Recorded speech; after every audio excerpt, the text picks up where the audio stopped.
के हामीलाई थाहा छ दलहरूले लिखित रूपमा हामीसँग के वाचा गरेका छन्? घोषणापत्र भनेको पार्टीले जनतालाई दिने लिखित करार हो। त्यो नपढी मत हाल्नु भनेको आँखा चिम्लेर सिग्नेचर गर्नु जस्तै हो।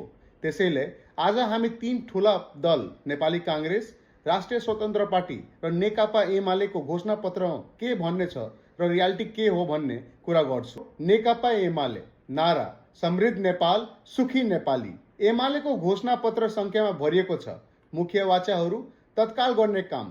सरकार बनेको पहिलो वर्षमै भदौ 2082 अघिको 25,000सम्मको ऋण मिनाहा गर्ने, क्षतिग्रस्त सरकारी भवनहरूको पुनर्निर्माण गर्ने, युवा र डिजिटल 18 देखि 28 वर्षका युवालाई मासिक 10 GB निशुल्क इन्टरनेट र स्टार्टअपका लागि $10,000 को कार्ड, मजदुर र महिला न्यूनतम तलब महिनाको 25,000 पुर्याउने, सुत्केरी महिलालाई 20,000 पोषण भत्ता।